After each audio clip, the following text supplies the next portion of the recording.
Today I'm going to talk about my Trek Emonda SL6. I've had it for 6 years, ridden 30,000 kilometers on it. So what do I think? And more importantly, do I think you should buy one?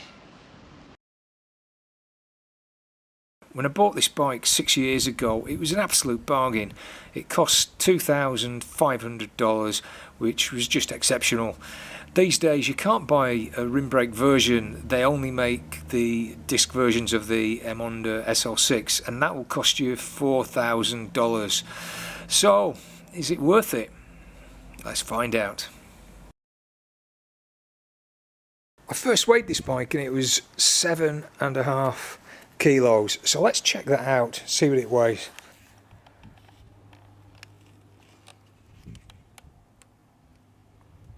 That's a hair under 7.5 kilograms, not bad. My older frame's using OCLV 500 series carbon fibre, and this 60 centimetre frame weighs just over the 1 kilo mark. The newer frames use exactly the same carbon fibre, but one thing I like about the new frames is the cable routing is so much better.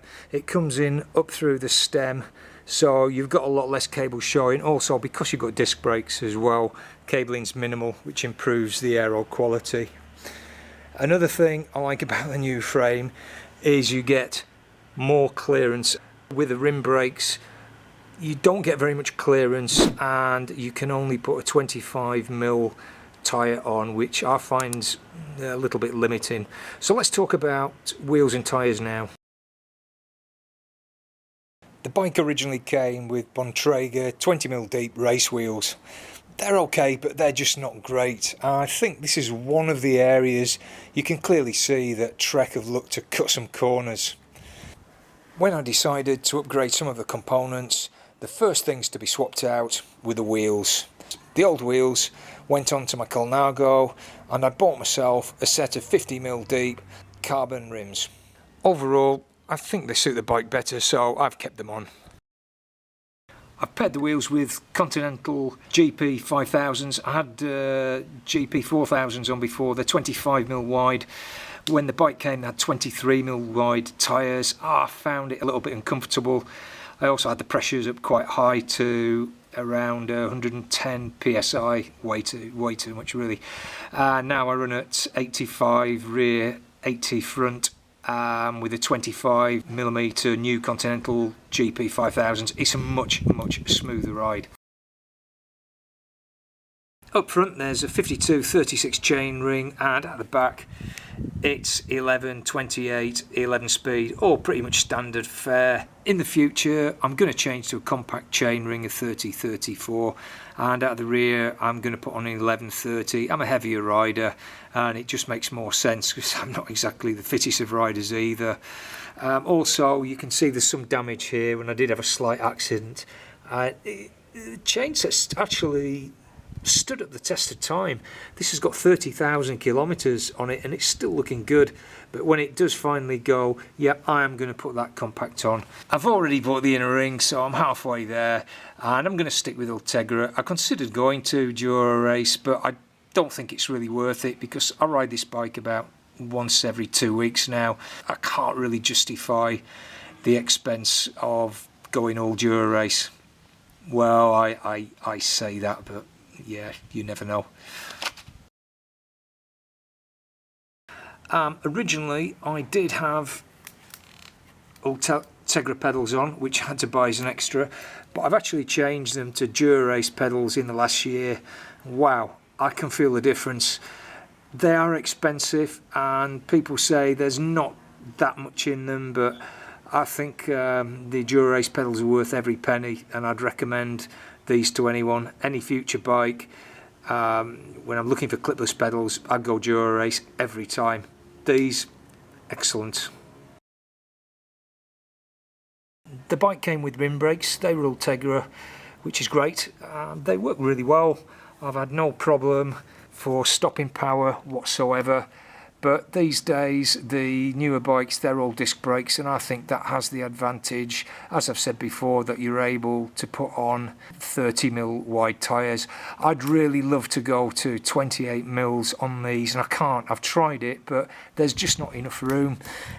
Once I get up to 28, the gap here, it's virtually touching the top here of the rim brakes, and it just doesn't work. 25's as wide as I can go, and that's disappointing. It's one thing that if I could change, I would, and I do think the discs have an advantage, not only in the superior stopping power, but also the fact, yes, you can get wider tyres on. It just gives you much more versatility. Moving to the cockpit, I think one of the weak points really on the original bike was the handlebars. I've changed them now, and the old bars have gone onto my Surly Long-Haul Trucker. These like an aero bar, and I think they fit much better with the overall aesthetic and are more comfortable. Another thing I changed over was the stem. For me, the length, it was just too long. I was having to bend too far over the bars, and it was causing me back pain. Nothing wrong with the original stem, it's better than the one I've got on. It was just more for a comfort. Finally, just want to talk about the shifters, because they're superb. The shifting and the braking, wow, excellent. I can't really fault them. If Dura-Race are better than this, then I'll be amazed. The bike comes with a Bontrager race saddle. It's pretty good. But for me, it was just too narrow, 135mm wide, didn't offer enough support. So I switched it out for a Physique Aliante, and it's just so much more comfortable for me. 154mm at the widest point, and that makes all the difference. Saddles are a very personal thing, but if you're a smaller rider and not so wide, I think the original saddle should be fine. So there you have it. I think it's a great bike. For $2,500, for me, it was an absolute steal. But for the new version at $3,800, $4,000, I still think you get fair value for money. You get the new improved routing for the cables, you also get the disc brakes, and the disc brakes make a big difference, because that means not only do you get better stopping, but also you can put on wider tyres. You can get up to 13mm tyre instead of a 25mm tyre, and that can make a big difference. I'm a big fan of this bike. The only moans and niggles I really have with this bike are the wheels, which I think could be better, and also the handlebars. I don't like the round style.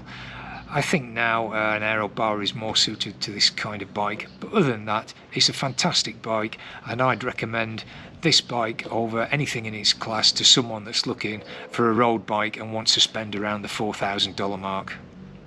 If you haven't already, please click on the subscribe button. It helps me out loads. Thank you very much. You'll also see a couple of links to more content on reviews, and also of me riding around on tours here in Thailand. Enjoy your bikes, enjoy your rides, and I'll see you in the next video.